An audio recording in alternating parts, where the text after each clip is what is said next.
The cafe had grown quieter with each passing minute, the soft hum of conversation fading into the background as the evening stretched on. She sat by the window, her fingers wrapped around a cup of coffee that had long since gone cold, her eyes flickering toward the door every few seconds. 2 hours. She had been waiting for 2 full hours, and still no sign of him. The blind date her friend had insisted on. He's perfect for you, she'd said, was beginning to feel like a cruel joke. Outside, the streetlights cast a warm glow against the glass, reflecting her own anxious expression back at her. She adjusted her hair for the 3rd time, smoothing it behind her ear, then glanced down at her phone. No messages, no missed calls, just silence. A part of her wanted to leave, to stand up, walk out, and never think about this again. But another part, the stubborn, hopeful part, kept her rooted in that chair. What if he's just late? She whispered to herself, though even she didn't believe it anymore. The waiter approached gently,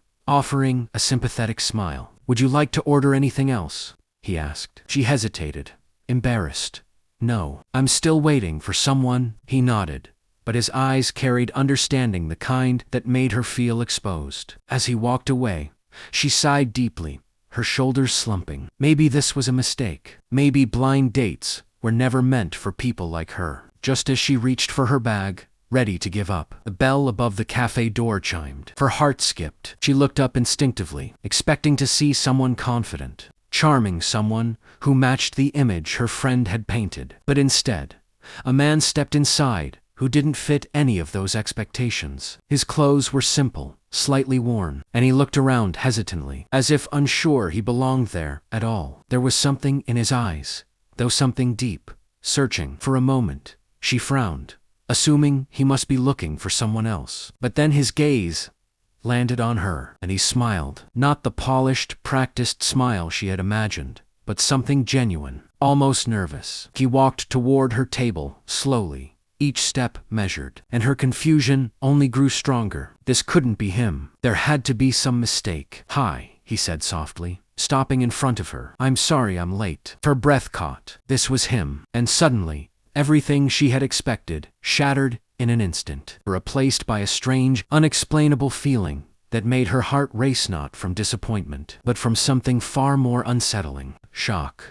For a few seconds, she couldn't say anything. Her mind was still trying to catch up with the reality in front of her. This man, quiet, simply dressed, slightly out of breath, was not the version she had imagined during those long 2 hours of waiting. And yet, here he was, standing awkwardly beside her table, holding on to a sincerity that felt impossible to ignore. "You're late," she finally said, her voice calmer than she felt. "I know," he replied, lowering his gaze briefly, "and I understand if you're upset. You have every right to be." There was no excuse in his tone, no rushed justification, just honesty. It caught her off guard. Most people would have tried to smooth things over with charm or humor, but he didn't. He simply stood there, accepting the weight of his mistake. She hesitated, then gestured to the empty chair across from her.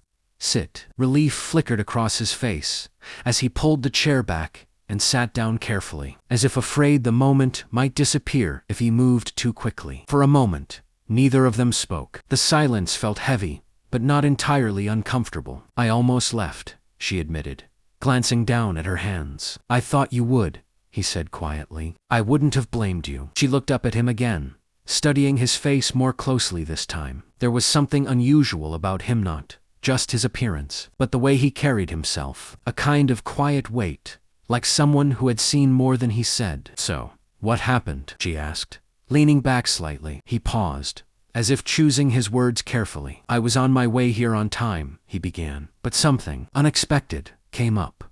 He gave a small, apologetic smile. "I know, that sounds like a typical excuse." "It does," she replied, raising an eyebrow. "But it's the truth," he added gently. She crossed her arms, still unsure whether to believe him. 2 hours is a long, unexpected delay. He nodded. "I know." Another pause followed, but this time it felt different, like something important was sitting just beneath the surface, waiting to be revealed. "I almost didn't come at all," he continued softly. "Not because I didn't want to, but because I wasn't sure I should." That caught her attention. "Why?" she asked. He met her eyes, and for the first time, there was something intense in his expressions.